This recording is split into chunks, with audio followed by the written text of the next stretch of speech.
correcto. Let's take a look at Wall Street now. A mixed bag. The Dow closing 0.9% higher. Not so good with the NASDAQ, though. 0.8% decline. And the S&P 500, after notching that record high yesterday at 6204, it's come down some, just a little bit underwater at 6198. It's dropped 0.1%. That's what it translates to. Thomas Hayes joins us now for a closer look at what's happening. He's chairman and managing member of Great Hill Capital. Thomas, before we get into it, I want to ask you for your opinion. How long do you think youths need to stay in a job before they switch? I think 20 to 40 years is about the correct answer. I'm guessing that's how long you've stayed in your job. Well, look, I run my own company, so it's easy to stay with your own job. But, exactly, yeah. Look, if you want to, here's my advice. If I see an application where the person is changing every 12 to 24 months, it's going in the waste bin. It shows no loyalty. It shows no consistency, no persistence, and it's a hard pass for me. I'm not going to invest in training them or working with them. So, look, a lot of people get away with it. It's called salary jumping because every job they'll pay you more than your last job. And I guess it's a way to game the system. But the question is, do you game yourself in the long term? And the answer is, I would say yes. Yeah. Okay. So here's the other question. I'm just curious. Is this a trend that's happening where you are right now? Yeah. Not in my company. Fair enough. Okay, so let's get down to business. Let's first talk about that top headline coming out of DC, and that's the U.S. trade deal, or particularly Mr. Trump's comments relating to the deal with Japan. We're looking at a potentially 30 to 35% tariff on Japan, up from the original 24%. Trump's not confident of a deal by July 9th. Are you? Yes. Okay. I think this is how Trump negotiates. So he did the same thing with Canada. They didn't want to release the digital service tax, and he said, fine. And they eventually did yesterday. Walking away from the table. Canada comes back. And look, when he says they don't hold the cards, he's absolutely right. The same is the case with Japan. We stopped taking their cars, their toast. He's asking them to take a little rice. Why the Japanese would want U.S. rice, I have no idea. But Trump wants them to take our rice, so they should take our rice because they're sending a lot of cars to the United States, and we're buying a lot of their cars. Well, they're having a rice shortage in Japan, and they're struggling a little bit, so they should take that rice. Absolutely, all the rice, all the time. Okay, how are they going to make that beautiful sushi without U.S. rice? That is. Hey now. Okay, so Tom, on the flip side, Treasury Secretary Scott Bessent says deal with India is close, and if it does go through, it will join Canada and the UK. What's going to be significant about this deal, do you think? Well, look, what's going to be significant is India maintains a positive relationship with the United States, which is critical for their growth. We certainly want to maintain a positive relationship with India. We want non-tariff barriers removed. We want a fair playing field for U.S. businesses to be able to participate in India's great growth. And I think that's going to be the outcome of this. And believe it or not, I do think the tariff negotiations are a lot more about non-tariff barriers than they are about us collecting $300 billion of tariffs, 10% from countries around the world. Trump loves the money, but I think he likes the open, fair, level playing fields even more. Yeah, well, the money is going to be a nice little bonus. Have, don't have, never mind. That's what they say in Singapore. Okay, Tom, let's take a look at Wall Street now. There seems to be a rotation out of mega cap stocks, or at least larger stocks, to smaller buys. I mean, we saw the Russell 2000 beating the NASDAQ overnight. What's the rationale for this? I mean, what are investors thinking? And how much volume are we talking about here? Let me tell you, Andrea, you're tugging at my heartstrings. To hell with the Mag 7. I'm telling you, look, the unmagnificent 493 are going to outperform through the end of the year, and I'll tell you why. It's simple math. The Mag 7 had 27% earnings growth in first quarter of this year. They're going to have 10.2% earnings growth by first quarter of next year.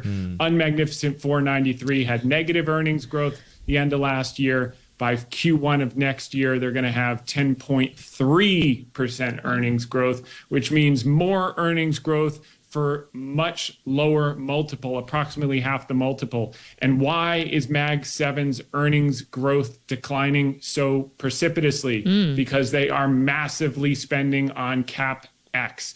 And most people would say, well, it's offensive. I would say it's defensive. They don't want to lose share and they're spending, and we don't know what the return on investment is going to be. So as you saw today, preview of coming attractions, small caps dramatically outperforming. And this big, beautiful bill has put rocket fuel in that rotation.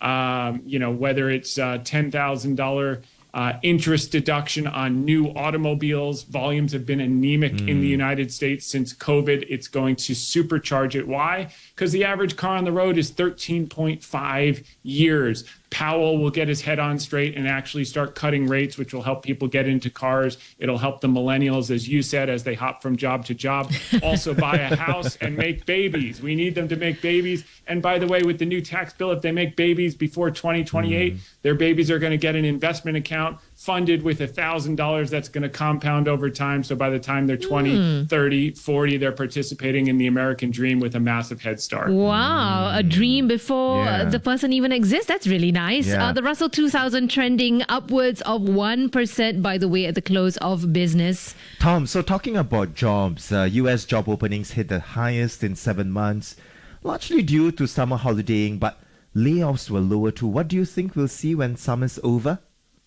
Yeah, that's the million-dollar question, because to force the Fed's hand, you do need to see some weakness in the jobs growth.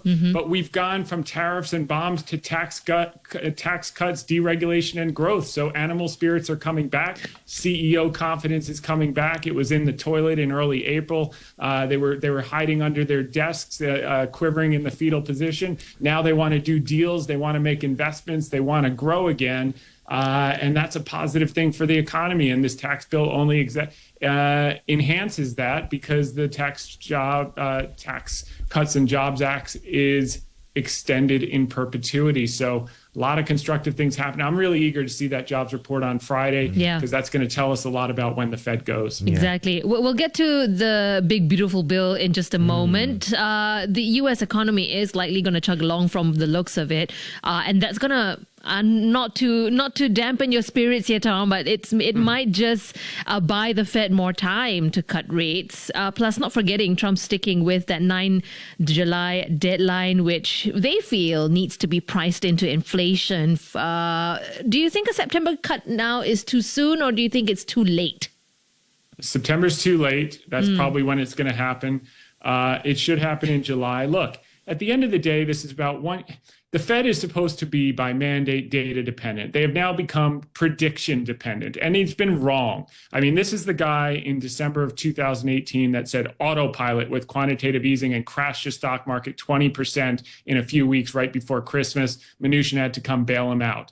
Then he said inflation is transitory at the exact wrong time. Now he's worried about his legacy and not being Arthur Burns, who cut too quickly in the 70s and it came back. The economic conditions and demographics are nothing like the 70s, which tells you everything you know and why he shouldn't be in that position. He would have made a great Treasury Secretary, by the way, and I hear he's an incredible golfer. Fed chair, not so much. But here we are. And what's going to happen is, if he doesn't cut in July and alleviate the U.S. taxpayer from paying $600 billion more in interest payments than we should be paying, Trump is going to announce his pick, and it's going to be a shadow Fed president, and Powell will be a lame duck till the end of his term in May of 2026. The market will immediately start to discount 200 basis points of cuts well before it happens, and nothing Powell does will matter. So if he's that interested in his legacy, he should do a 25 basis point cut in July, whether we have a little bit of inflation bump from tariffs or we don't,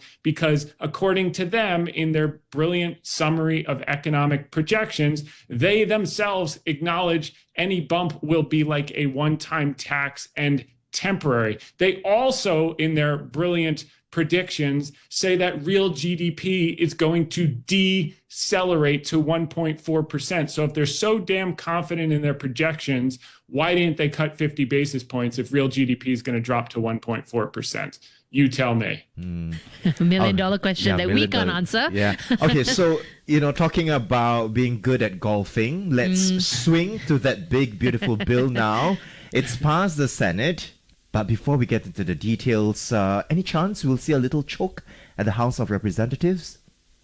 Of course, that's how you get stuff. I mean, your number one job as a politician is to get reelected. How you get reelected is you bring the bacon home to your constituents. So yes, there's going to be problems in the House, but they'll get it through, and they probably get it through before Independence Day. I mean, this is just a phenomenal bill in every way. Look, every headline I'm reading is people aren't going to eat and no one's going to be able to go to the hospital. But the fact of the matter is it's going to create a ton of jobs, a ton of growth, and you can't cut your way to prosperity. All these people talking about the deficit are looking at one side of the equation. What they're not looking at is we need growth. The last time the U.S. had debt to GDP of 120% was 1948. We got down to 63% within 10 years, not through cutting our way to prosperity, but through growing our way through prosperity. Oh, and by the way, inflation ran above trend for those 10 years, between 3 to 5%. But so did nominal GDP, and that helped bring the equation down.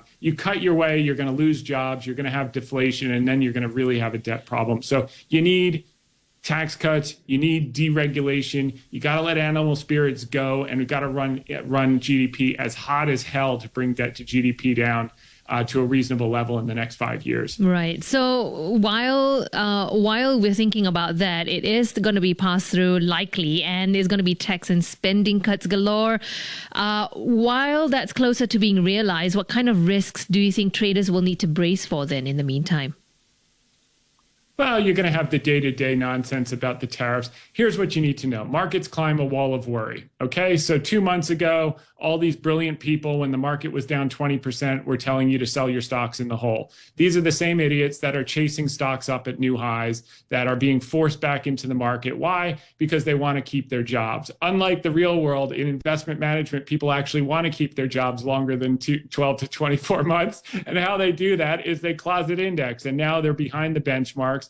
And every single headline, they're forced to buy more stock. And that's going to continue for a while. Why? Because they sold $1 trillion in the hole at the exact wrong time on April 7th. And now they got to play catch up or find a new job. So the good news is we've got a $10,000 tax deduction on interest payments on new autos. So if they want a new job, they'll be able to find it on the assembly line in Detroit, Michigan, making cars, because there's going to be a lot of jobs created with that deduction. Well, Tom, this has been fun. Thank you so much for entertaining us this morning and really sharing your perspectives and your insights. We really appreciate it. We look forward to our next chat with you. Thank you very much. Have a great day. Same to you. Yeah, same to you as well. And that was Thomas Hayes, Chairman and Managing Member at Great Hill Capital, bringing us to the end of Open for Business on CNA 938. Yep, coming right up. It's the Morning Rip.